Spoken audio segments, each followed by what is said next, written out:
Well, hello again. Here's another big question for the yes or no treatment. This one is Trump finished? Now, Trump, of course, for people like me, has been an unending source of material for these kinds of bloggish videos. I did one on whether to vote for Trump or not. I did another one on whether he's a flight risk. I did another one on how well he managed the coronavirus. Another one on whether he's the worst president. And another one on whether he's going to run again in 2024. Bit of overlap with that one, actually. But of course, since I did those videos, several pretty interesting things have happened. The first has been his ongoing and sustained refusal to accept the fact that he lost the election and his campaign to try and invalidate electoral college votes.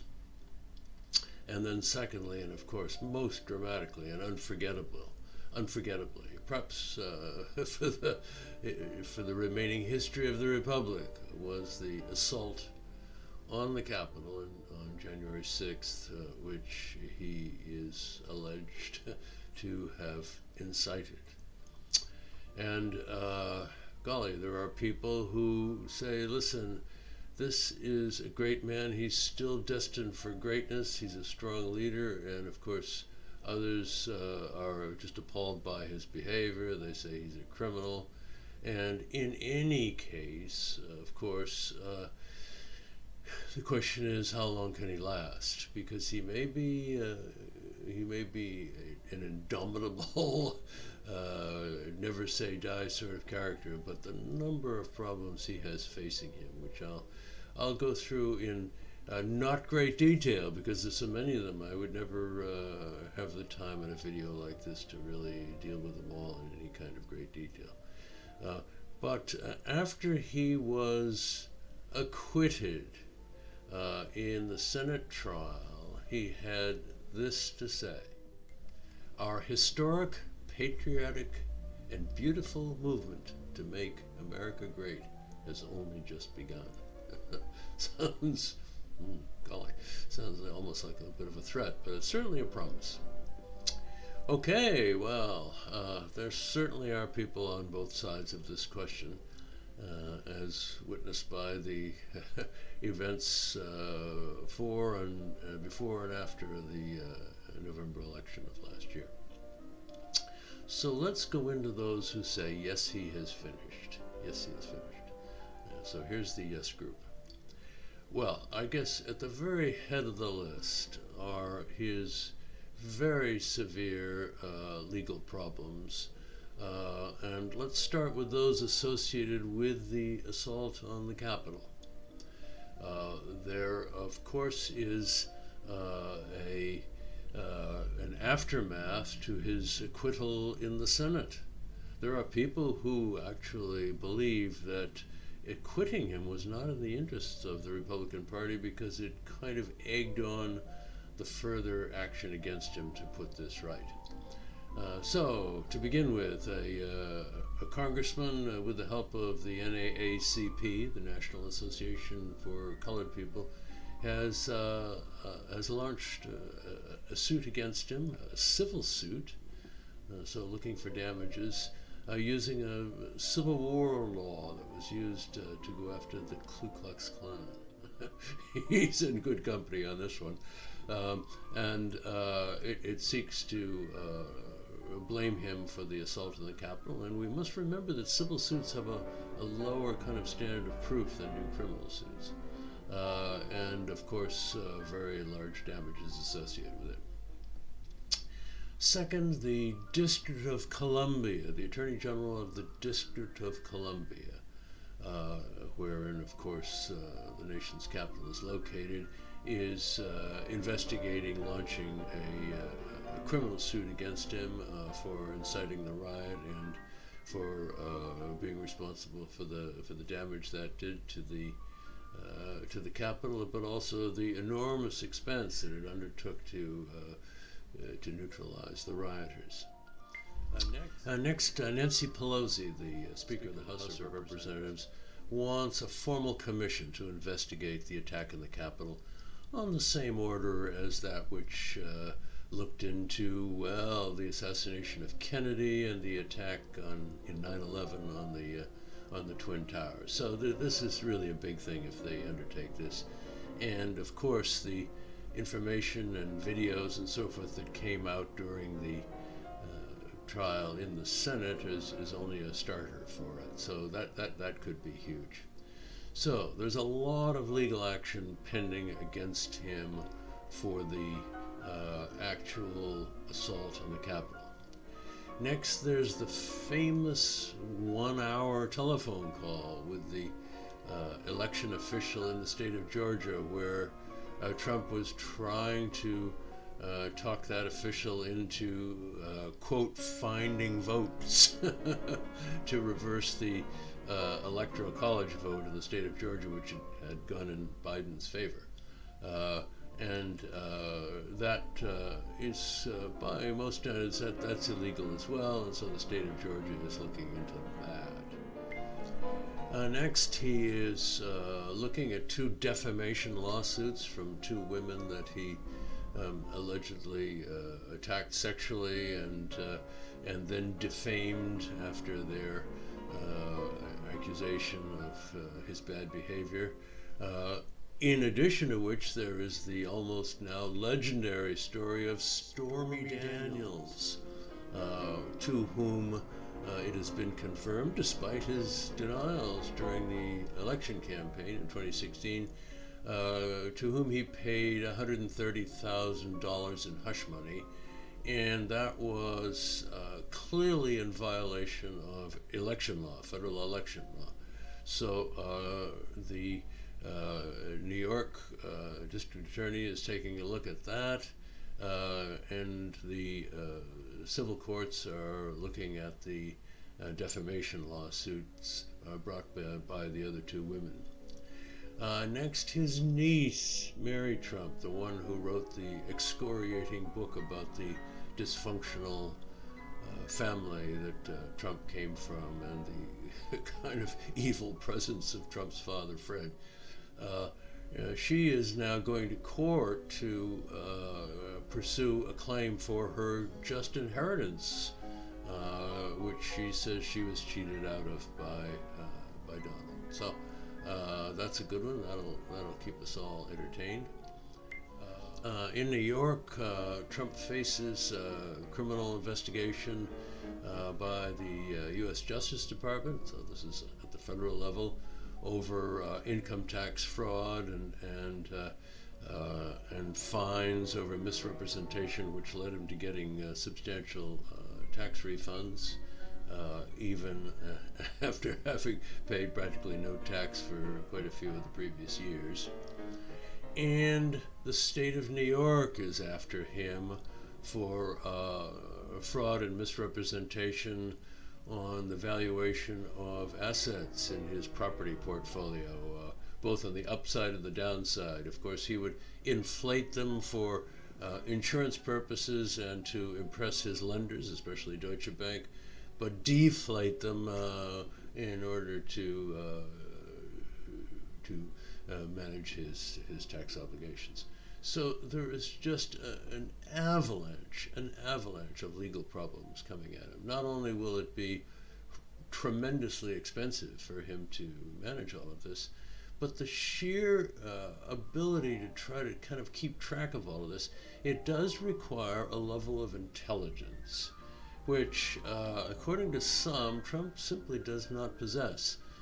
His first Secretary of State, Rex Tillerson, allegedly called him a moron, and then when called to account for it, didn't deny it, and of course he was fired.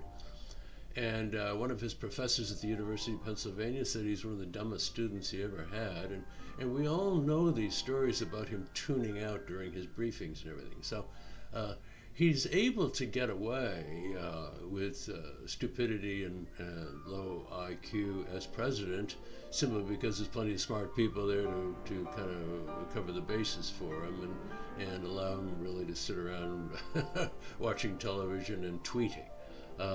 But now that he's on his own down there in Florida, he's going to have to keep track of all this. One really wonders whether he is up to that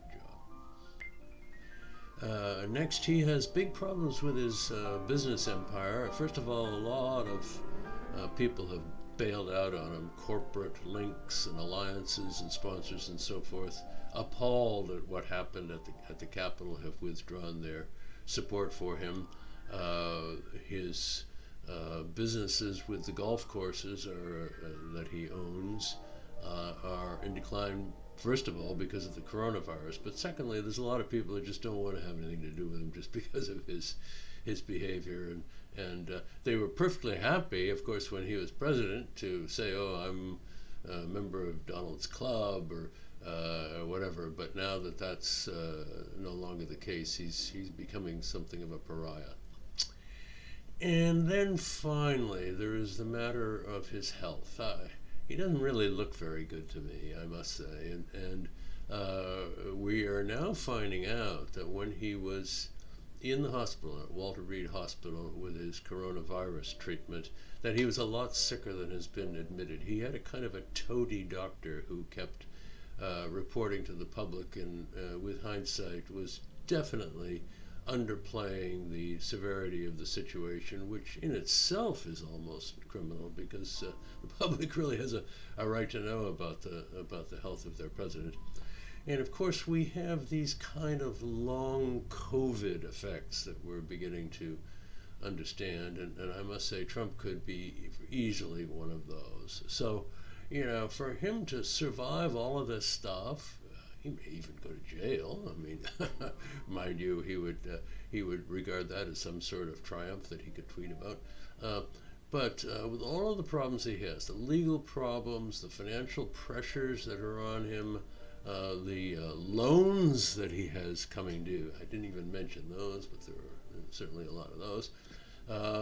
With all of that stuff, will his health hold out? I just can't really believe that he could make it until he's 78 years old and then start all of this again. I just don't think he's up to it. Well, wow, what a list of problems. Gosh. But of course, there are those who say he is indomitable. Almost couldn't pronounce that. And he will continue to blaze away. He will be the candidate in 2024 and so forth. So what are their arguments? Well, I guess to begin with, he has in the palm of his hand the Republican Party and most of its voters. So he has a huge following. He almost got reelected. He got elected the first time. So that's nothing to be sneezed at. He is a force to be reckoned with, and that will continue even from his base down in Florida. Secondly, he is an entrepreneur of considerable skill. Even if he decides, for one reason or another, not to run for president, well, I've done that. I know how to do that. Now I want to move on to the next thing with that kind of rationale. He'll start a new business, perhaps a new television channel or some sort of social media presence with him at the center.